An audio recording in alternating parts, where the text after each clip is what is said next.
दोस्तों नमस्कार। जनमत के संस्करण में मैं रविंद्र वाजपेयी आपका स्वागत करता हूं। आज फिर जुमे की नमाज के बाद लौटती हुई मुस्लिमों की भीड़ ने देश के अनेक शहरों में जमकर उत्पात मचाया। उनका प्रतिरोध करने वहाँ दूसरे किसी धर्म के लोग मौजूद नहीं थे, न किसी ने उन्हें उपद्रव करने के लिए उकसाया। किंतु जिस तरह से उत्तर प्रदेश के प्रयागराज, देवबंद,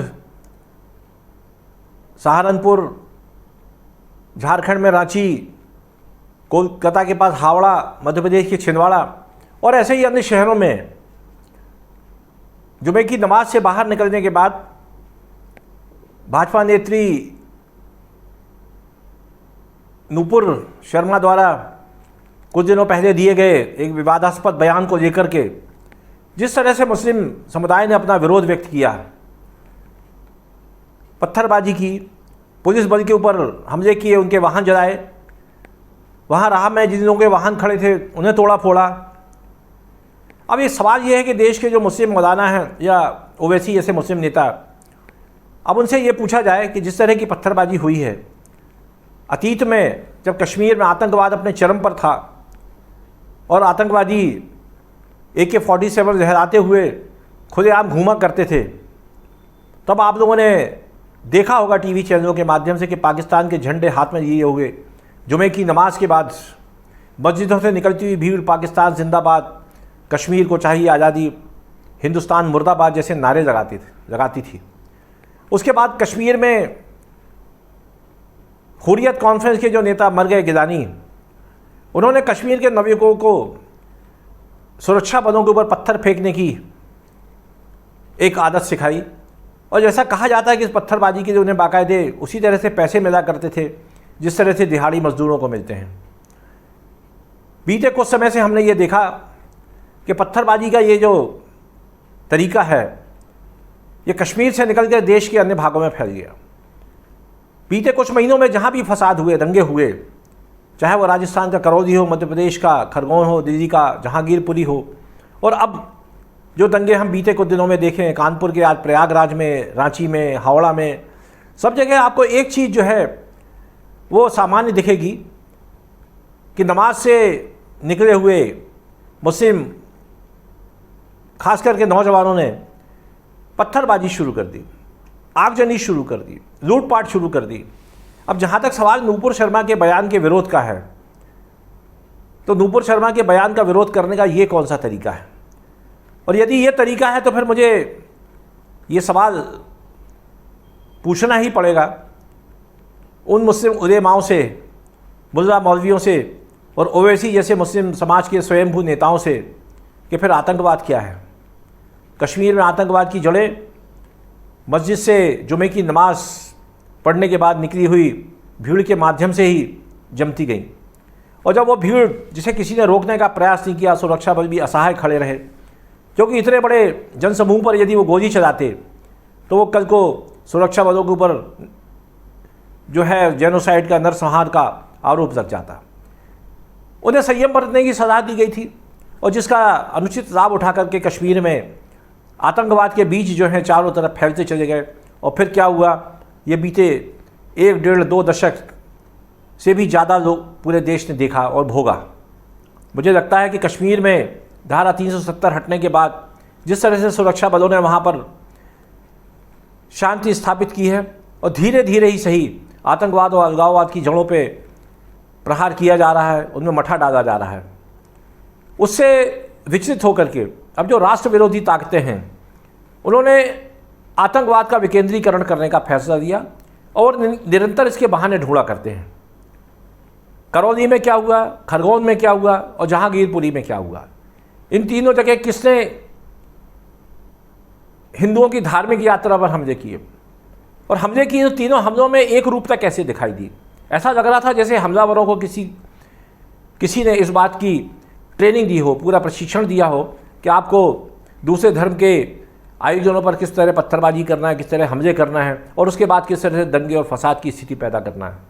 आज टीवी चैनलों के माध्यम से हम सभी ने स्पष्ट रूप से देखा कि किस तरह से जो नमाजियों की भीड़ है वो सुरक्षा बलों के ऊपर, पुलिस के ऊपर पथराव कर रही है, अकारण कर रही है। उन्हें किसी ने भी उनको रोका नहीं, उनके विरुद्ध नारेबाजी नहीं हुई। वो शांति के साथ नमाज पढ़ने गए थे, पर लौटते समय उनके हाथ में पत्थर कहाँ से आए? उन्हें किसने कहा कि आप सुरक्षा बलों के ऊपर पत्थर फेंकिए? उनसे किसने कहा था कि आप उन्हें, अगर मान लीजिए नूपुर शर्मा के खिलाफ आंदोलन करना है, उसका विरोध करना है, तो वो एक प्रजातांत्रिक देश में रहते हैं, वे किसी एक जगह जाकर के विरोध कर सकते थे, प्रशासन को अपनी मांगों का ज्ञापन दे सकते थे, धरना करते, अनशन करते, नारेबाजी करते। किंतु पत्थर फेंकने का अधिकार मुस्लिम समुदाय को किसने दिया? ये बहुत बड़ा सवाल देश में तेज़ी से उभर रहा है। उससे भी बड़ी बात यह है कि जब देवबंद में हुए उलेमाओं के सम्मेलन में उनके सर्वोच्च उलेमा ने ये कहा और मुस्लिम समाज को ये उन्होंने हिदायत दी कि आप सड़कों पर आने से बचिए।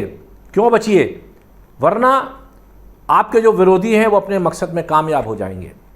पर मुझे लगता है कि मुस्लिम समाज को अपने उस उलेमा की वो जो सलाह है वो नागवार गुजरी और दोनों उसकी उपेक्षा करते हुए फिर वही हरकत, निम्न स्तरीय हरकत करना दोहराया, और जिसके कारण कश्मीर में पूरा मुस्लिम समुदाय जो है वो आतंकवादी के रूप में बदनाम हो गया। आज प्रयागराज में जो कुछ हुआ, हावड़ा में जो कुछ हुआ, वहाँ भाजपा का कार्यालय जला दिया गया, रांची में बहुत बड़ा उपद्रव हुआ, मध्य प्रदेश के छिंदवाड़ा में भी हुआ। अब प्रश्न यह है कि जब उत्तर प्रदेश में योगी सरकार इन दंगाइयों की पहचान करके इनको कड़ा दंड देने के लिए इनके ऊपर रासुका लगा के इनके घरों पर बुलडोजर चलाने की पहल करती है, तो हमारे देश में एक बहुत बड़ा तबका है जो अपने आप को धर्मनिरपेक्षता का ठेकेदार बताता है, वो विरोध करने खड़ा हो जाता है। बड़े बड़े वकील हमारे मध्य प्रदेश के अभी हाल में कांग्रेस के जो राज्यसभा सदस्य निर्वाचित हुए हैं, वरिष्ठ अधिवक्ता है विवेक तनखा, उन्होंने भी कहा कि मैं बुलडोजर संस्कृति का विरोधी हूँ। कलेक्टर एसपी कैसे तय कर देते हैं किसी का घर तोड़ा जाए? सवाल ये है कि जिस तरह से ये दंगाई कानून व्यवस्था को अपने हाथ में ले रहे हैं, या ये समझिए कि कानून व्यवस्था को खुलेआम चुनौती दे रहे हैं, उसके बाद उनके साथ किसी भी प्रकार की नरमी बरतना क्या आतंकवाद को या अलगाववादी ताकतों को प्रोत्साहन देना नहीं है? तो मुझे लगता है कि इन जुमे की नमाज के बाद अब ऐसी ज़रूरत इस बात की महसूस हो रही है कि कहीं ना कहीं प्रशासन को जहाँ भी है अपने बुलडोजर भी तैयार करके रखना चाहिए, जिससे कि उपद्रवी तत्व जो हैं, जो नमाज़ पढ़ने नहीं जाते, जो अल्लाह की इबादत करने नहीं जाते, वो वहाँ पे एक शरारत सीखने जाते हैं, ऐसा लगता है। मस्जिदें जो हैं, मुझे लगता है कि आतंकवाद की कहीं प्रशिक्षण केंद्र तो नहीं बनती जा रही हैं। मदरसों को लेकर के बहुत सवाल उठा करते हैं, किंतु जिस तरह से मस्जिद में नमाज के बाद से निकली भीड़ उन्मादी होकर के और देश की कानून व्यवस्था को तहस नहस करने पर आमादा है, तो मुझे लगता है कि ये बहुत ही खतरनाक स्थिति की ओर हम बढ़ रहे हैं। बीते कुछ दिनों से अल्पसंख्यकों के नाम पर पूरा मुस्लिम समाज जिस तरह से आवेश में आकर के और सामाजिक व्यवस्था को छिन्न भिन्न करने पर तुला हुआ है, तो उसके कारण से यदि स्थानीय प्रशासन या राज्य सरकारें उनके विरुद्ध कड़े से कड़ा कदम उठाती हैं, कार्रवाई करती हैं, तो फिर उसका स्वागत होना चाहिए। कानपुर में जो कुछ हुआ उसके बाद बहुत सारे शांति के मसीहा वहाँ दंगाइयों की मदद करने, उनके प्रति सहानुभूति व्यक्त करने पहुँच गए, किंतु क्या जिनकी दुकानें जली, जिनके मकान जले, जिनके वाहन जले, या जिन पुलिसकर्मियों को चोट आई, या जिन लोगों की जानें चली गईं, उनके पास कोई सहानुभूति व्यक्त करने गया? आज क्या देश का जो एक हमारी बहुत बड़ी राजनीतिक जमात है, जिसे बुलडोजर संस्कृति में तानाशाही दिखती है, जिसे अल्पसंख्यकों का अस्तित्व खतरे में नज़र आता है, जिन्हें देश में हिंदू उग्रवाद की बू आने लगी है, उनसे क्या ये सवाल पूछना नाजायज़ होगा कि जिस तरह की भीड़ पथराव पर आमादा हो जाती है, ये इस्लाम का कौन सा तरीका है? और यदि आतंकवाद नहीं है तो और क्या है? किसी भी प्रजातांत्रिक देश में विरोध करने के अपने मान्य तरीके होते हैं। कानून भी कई मामलों में ये कहता है कि ठीक है, आपने छोटे मोटे कानून अगर तोड़ दिए कोई बात नहीं, लेकिन व्यक्ति के प्रजातांत्रिक अधिकार जो है, अभिव्यक्ति की स्वतंत्रता जो है और उसका विरोध करने का जो अधिकार है वो अक्षुण्ण रहना चाहिए, क्योंकि प्रजातंत्र की यही सबसे मूल भावना है। किंतु क्या विरोध करते करते आप इस स्तर पर उतर आएंगे कि पूरा का पूरा जो कानून है अपने हाथ में ले लेंगे और इस बात को साबित करने की कोशिश करेंगे कि हम मुट्ठी भर लोग इस देश की समूची व्यवस्था को तहस नहस करके ही मानेंगे? तो मुझे लगता है कि योगी सरकार ने इन लोगों के विरुद्ध जो भी कदम उठाए हैं उनका पूरे देश में स्वागत होना चाहिए।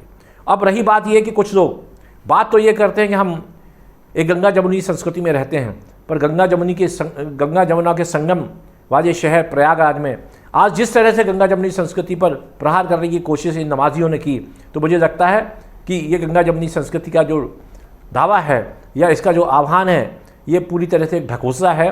और कुछ लोग इस बात पर आमादा हैं कि हम गंगा में मिलने के बाद भी अपना स्वतंत्र अस्तित्व बनाए रहेंगे।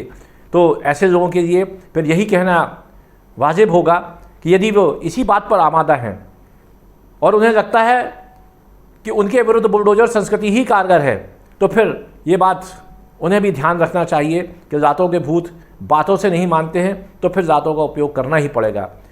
आज जिस तरह से हमने देश के कई शहरों में देखा, तो मुझे लगता है कि इन लोगों ने न केवल इस्लाम और नमाज की पवित्रता को नष्ट किया, अपितु ये भी नूपुर शर्मा की आलोचना तो करते हैं, किंतु ये तो उससे भी बड़े अपराध के अपराधी बनते चले जा रहे हैं। क्या यही इस्लाम है? और यदि यही इस्लाम है तो फिर ये कहने में क्या बुराई है कि आतंकवाद और इस्लाम जो है ये दोनों समानार्थी होते जा रहे हैं। और इसका पूरा दोष उन मुल्ला मौलवियों को भी है जो अपनी जमात को बजाय समझाने के धर्म के नाम पे, मज़हब के नाम पे मस्जिदों में बैठ करके उत्तेजित करके वो किसी भी देश और समाज की शांति व्यवस्था को भंग करते हैं। और ये चलन पूरी दुनिया में चल रहा है। जिन देशों ने मुस्लिम शरणार्थियों को अपने यहाँ रहने के लिए जगह दी, उनके साथ भी ये क्या करते हैं। फ्रांस में, जर्मनी में हम ये देख रहे हैं, ब्रिटेन में इन शरणार्थियों ने वहाँ भी आतंकवाद की जो है दुकान खोल के रखी है। ऐसे में भारत के भीतर इसके पहले ये चलन पूरे देश में फैले, मुझे लगता है कि इस आतंकवाद की जड़ों को काटना बहुत ज़रूरी है।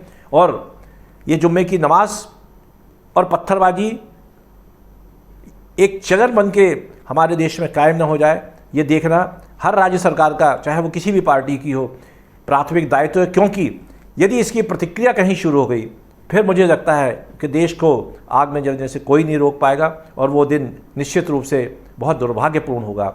आज के इस संस्करण में इतना ही। कल किसी नए विषय पर आपसे संवाद करूंगा। तब तक के लिए शुभ रात्रि, नमस्कार, धन्यवाद मित्रों।